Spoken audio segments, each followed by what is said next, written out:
There's a lot to unpack here. First and foremost, first thing announced in chronological order. Chronological order, Max. Leon Edwards and Sean Brady is now the new main event for UFC London. Then, of course, we got this situation with Volk fighting Lopez for the vacant title, as well as Michael Chandler versus Paddy Pimblett. And then lastly, oh my God, cool for Valentina. She's fighting the French. But Bilal Muhammad versus Jack Della Maddalena. Now, let's just dive into this. Before I even start, congratulations to Alexander Volkanovski for becoming featherweight champion again. Congratulations to Bilal Muhammad for having the easiest title defense in modern UFC era. And I'm sorry, but Leon Edwards is the end of the era. Now, you guys know how I feel about Sean Brady. If you don't, let me enlighten you. I said this on my channel. I literally just made a hot take video with Sean Brady, I think yesterday, talking about how he beats 99% of the welterweight division, except for maybe Bilal and Usman. And the people I included he beats was a Leon Edwards, who stylistically, I feel like would break to someone like Sean Brady, who's a really good offensive wrestler, as well as having really good boxing. And here we are. Exhibit A. Now we're getting to experience to see if I'm all talk. And this fight's interesting. I feel bad for Leon Edwards because JDM, I thought stylistically that was the most beneficial fight for Leon Edwards. Someone who's not going to come forward, overwhelm you with pressure, try to break you. But that's what Sean Brady's going to try to do. Like, that's Sean Brady's game plan going into this fight. I think he has better boxing than Leon Edwards, unironically. He quicker hands, better boxing, heavier punches. Leon might have the kickboxing advantage because he has good kicks, and I'll give him credit there. But then the wrestling comes into play, and Sean Brady is a really good wrestler. There's a reason that Bilal Muhammad didn't shoot takedowns against Sean Brady, and he had to resort to breaking him with pressure on the feet. And since that Bilal fight, I really believe Sean Brady became the hammer. He was used to being the hammer, then he ran into Bilal, someone who's not going to quit on himself. And then he kind of hit like a slouch, and that's why he got finished by Bilal TKO. I really believe he learned from it, and I'm looking at Leon Edwards. He just doesn't have the style to break someone like Sean Brady. I'm sorry. Like, Leon Edwards is not known for, dude, I'm going to come forward. I'm a marauder, Max, dude. That's not happening, man. That is not happening. I almost feel bad because, like I said, Leon Edwards was supposed to get back in the win column against a Jack Della Maddalena, someone who's not going to come forward and try to wrestle him as much. But then he just gets Sean Brady, who I just feel like I said stylistically, just going to be a very hard fight for Leon Edwards. And this is like a number one contender fight for Sean Brady. I don't know about Leon. I guess Leon too. And this points me to a different narrative. Like, Kamaru Usman is like not even in the title picture anymore, chat. Kamaru Usman's not even in talks to the title. Like, nothing was said about Kamaru at all. Not even Dana mentioning him. Like, we got some welterweight fights, and I'm like, okay, Bilal's gonna fight who if Shafkat's out? I knew Shafkat was injured. There's some rumbles I've been hearing that Shafkat was hurt. In my head, I was like, are they gonna do Bilal versus Usman? That actually skipped. That actually, for some reason, I thought that because maybe he did decent against Hamza at 185, so they're rewarding him. Of course, they didn't do it, but instead, we're getting JDM who's fighting Bilal. We're gonna talk about that fight a little later in this video, but man, it's just kind of upsetting to see Usman out the picture. And he's 38 and he hasn't fought in like almost since 2023 is the last time we've seen him. I don't know what's going on with him, but as for this fight, man, poor Leon, bro, he's gonna have to make a lot of adjustments. He was prepping for a style that's very different from this style. We're still over a month out, a little over that, so he will have time to change and prep accordingly for a Brady, but it's definitely going to be a lot of adjustments in that training camp for Leon Edwards.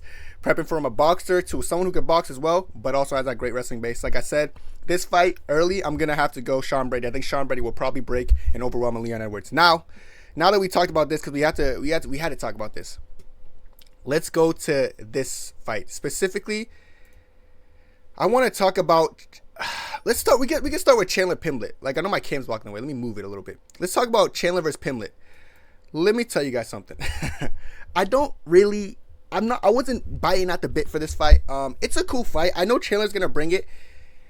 This is so weird because I feel like Michael Chandler's just not very skilled, is he? Like, he's just a little bit of a wild guy. And Paddy Pimblett, coming off a gnarly win against Bobby Green, dude. Cowabunga, dude. Listen, Paddy talks a lot. This is his chance to back himself up. Against Michael Chandler, it's not going to be easy. I really think Paddy's more skilled at this point of his career. I think Chandler's a little bit old man maxing. Is this a 3-round fight? I don't know. The 5-round co-main. Oh, that's going to favor Paddy. Unironically, man, early prediction, I actually might lean Paddy here. Michael Chandler, like, he broke to Charles when Charles really wasn't even doing anything abnormally, like, crazy for him to break. He was just breaking to Charles because, like, I guess Charles overwhelmed him. And Charles not even known for having nasty... Well, Charles does have nasty pressures in the start off the fight. Then he kind of fades. You know what I'm saying? Paddy's going to have his handful for the first couple rounds, but I feel like after the first round and maybe second, you're going to start to see Patty growing in confidence. In contrast, you're gonna start to see Chandler kind of diluting and like getting worse. But Chandler could catch him early. That fight is very interesting. I ain't gonna lie. Like I like it could go either way. So as far as picks are concerned, I'm interested in the fight. Now, holy shit, bro, Volk versus Lopez. First of all, Movzar snubbed. The UFC hates Movzar. The UFC hates Movzar, man. All right, the UFC doesn't like Movzar. I think beating Aljamain Sterling is better than struggling against Dan Ige and fucking beating Brian Ortega, who looks shitty. I'm being honest. I think the performance against Aljo was better, and Aljo's a more worthy opponent. Aljo put the beats on Diego Lopez, I know for sure. And what's a little bit more upsetting about this is that Movzar and Lopez have literally fought before, and Movzar won. Movzar is undefeated. He's shown a more promising career. But listen, Volkanovski is featherweight champion of the world again, chat. Alexander Volkanovski is the featherweight champion of Earth again because Ilia Topuria can no longer make 145. So what Ilia was saying was true. He can't make the weight. Now they're looking for something for Ilia. I'm assuming people think it's gonna be Ilia versus Islam now, but I don't think so. I think it's gonna be Ilia versus like a Charles or a Dustin. I think Dustin's last fight actually might be Ilia. We see Dustin targeting the last fight.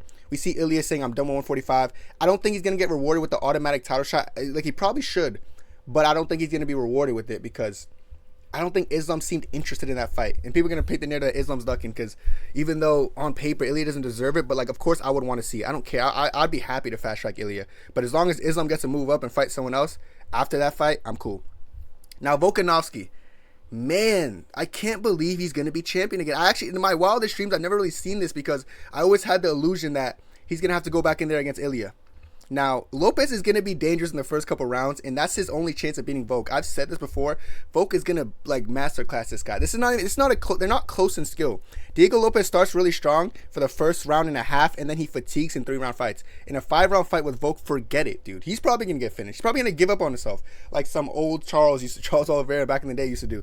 I see Volk just putting on him. I really can't fathom that Alexander Volkanovski is going to be champ. Lucas Tracy's somewhere doing cartwheels, man. Because this is mind-boggling to me, man. I can't believe that we're going to see Volk champ at his age right now. Man, CKB comeback with Volkanovski champ and then Kai French champ, man. And this is like, it's an interim title fight. So I believe that, I don't know if that means what Ilia. Ilia said he can't make 145 anymore, so I guess this is undisputed. Like, this is just for featherweight undisputed gold. Because if Ilia just can't make the weight anymore, brother, you're going to stay at 155, win or lose. If you're, like, losing these 155ers, doesn't matter, dude. Because you left the weight class.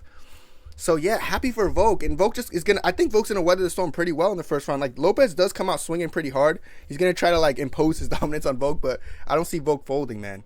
Crazy. Like, I'm actually, my mind is blown with the fact that Volk's going to be champion in 2025. You know, and Lopez, like, he fucking skipped the line over Movzar. You know, this is good for Volk though. Like, this is what Volk needs anyways. I was always like kind of opposed to the Ilia fight because in my head I was like, dude, Ilia's gonna knock him out again. I didn't want to see that, and now I'm not gonna see that. I'm just gonna see this guy try to knock out Volk within the first 2 rounds. He's gonna see it's not gonna work. He's gonna panic. He's gonna get finished, probably TKO'd or get brutally beaten rounds 2, 3, 4, and 5. I even think Volk gets the fucking second round. You know, Lopez, like, he better go in guns blazing and hope to catch him. But like I said, it took Ilia like 2 rounds to find the timing. But Lopez is not really good at finding timing. Kind of good at just marauder maxing, coming forward and trying to catch you. Dude, I'm gonna catch him, dude. You know what I'm saying? But he can't get him out in the first round, brother. Dale. That's an easy performance for Alexander Volkanovski, and I think he's gonna win. I know. Let's be real. We know who's gonna win. The Chandler Pimlet fight, I'm like, this fight I know who's gonna win. It's pretty obvious. So congratulations to Alexander Volkanovski for becoming champion. This shit blows my mind. Holy shit. Alexander Volkanovski is champion 2025 at the age of like 36. All right. Now, for these fights, I'll be real, chat. Do you guys even care about Valentina? Okay, listen. Valentina, good for her. She's getting a fight against Minen Forat, whatever you say her name, the French girl. She actually looks promising. She's promising enough to beat Valentina, no, and I'm going to leave it at that because I really want to talk about Belal Muhammad versus JDM. First of all, like I said, Usman's out this title picture. Shavkat is injured, so JDM is the one who gets a shot. I would even think Buckley's last performance was more impressive than JDM losing 2 rounds to Gilbert Burns with the wrestling and grappling. Losing 2 rounds to Gilbert Burns with wrestling and grappling. Keep in mind, Gilbert Burns has great BJJ. He's not really known for like taking people down, controlling them, and melting them the way he was kind of melting JDM. Now, imagine Belal remember the name Muhammad melting JDM. breaking him with pressure, boxing, wrestling. He's going to look like the better boxer this night. I guarantee you. He's going to break him. This is, like I said, I'm not trying to gaslight you guys when I say this is the easiest title defense in the modern era of the UFC. Like, I really believe JDM has nothing for him. Like, if Gilbert Burns is, like, listen, Gilbert Burns was beating you 2-0 and he gassed. If he's banking on, yeah, it's a 5-round fight, keep in mind. If he's banking on, like, Bilal gassing after the first 2 rounds, Jesus, Lord help you, man. This is going to be a really difficult fight. I think Bilal could even look for a finish here, you know. I think Bilal could actually look for a finish. JDM is so doomed. I know people like bedtime are like, yeah, dude, I don't know, dude. I don't know. JDM's cowabunga, man. Trust me, dude. Just rock your head with me and nod your head and just cowabunganess. Dude, Bilal's having a feel. I know Bilal's smiling somewhere, man. Fucking hey, what the hell? Belal Muhammad with the easiest title defense, man. And after he beats him, people can't really say shit. Listen, they gave JDM the shot. JDM gets hyped a lot as well, you know. JDM does get hyped. So people think he's really good. And listen, keep the same energy because I think it's going to be interesting to see. Listen, Bilal had 7 fights underdog in a row. I'll be damned. I think it's over, Chad. I think the underdog run, making money's over. I think he might open up as big as a -300 favorite against Jack Della Maddalena, who has hands, you know, against people. Like, JDM could beat people like Kevin Holland, who are primary, they're trying to stand on their feet for the most part. You know, they just have bad defense. Bilal's none of that. Bilal's going to keep coming forward. He's going to break and drown JDM. You know, JDM has an opportunity of a lifetime, though. He's in the special case of what I like to call everything to gain, nothing to lose. You know what I'm saying? When you have nothing to lose and everything to gain, I feel like that's when you become the most dangerous, to be fair. So you never know.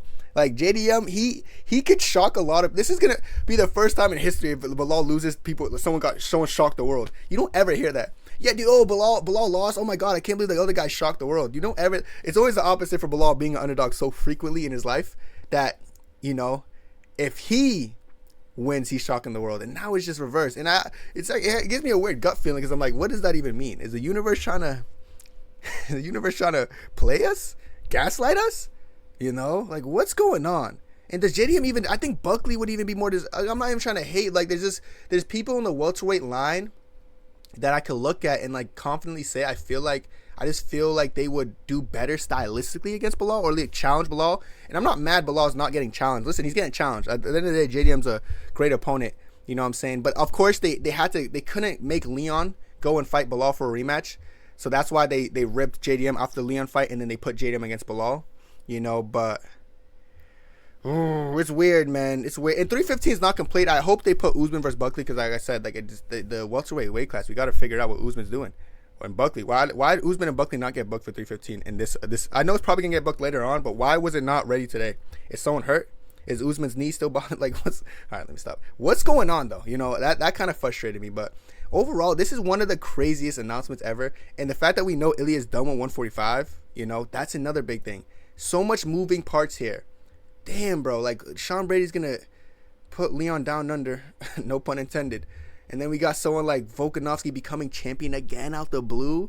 Oh my God, this is crazy. And Volk is really champion of the world. It's funny because I'm talking like the fight already happened, but I know it's gonna happen. Damn, Volk is champ out the blue. Chandler gets to probably lose again to Paddy Pimblett. You know what I'm saying? And Belal Muhammad has the easiest title defense prep for him in UFC history. And listen, let me stop saying it's easy because I want to glaze Belal after he wins. So let me not say it's easy. Okay, it's gonna be a hard fought win, hard tooth and nail win for Belal Muhammad. But no, I can't lie to you guys, brother. Let's be real. If you're a Belal fan right now, brother, run this shit up, brother, because we're gonna win this belt again. You know, defend, and then we can talk about going up to DDP. You know, DDP. You feel me? Listen, and the thing is, after Belal beats a JDM, who's next to him in line who he hasn't beat? I suppose if Sean Brady, we already beat Sean Brady. Maybe I'm saying, Usman and Buckley need to fight on this card, bro. Usman sucks. Buckley sucks. I'll beat them after I smoke JDM. JDM's the worst, you know. So after he beats this guy, after he beats JDM, bro almost said this guy. Let me not I'm disrespecting JDM too much this video. After he beats Jack Della Maddalena, I'm gonna say your full name to respect you. I think it's the winner versus Buckley Usman if that fight gets booked, and then he could go up and fight whoever he wants, whether that's Hamza, you know, or DDP at the time, you know. But listen, what a day for announcements, and I'm very excited and happy from what I saw today. A little bit disappointed with some aspects, and it doesn't, like I said, it really doesn't make sense how Masvidal got snubbed, and then Lopez got the shot, you know, and it just doesn't make sense how Usman not even in the conversations right now. some things just don't make sense. But overall, I'm not mad at the announcements. At least we're getting some banger fights to look forward to. But let me know what you guys think about this fight down below. That's it for me, and God bless. 2, 3, 4.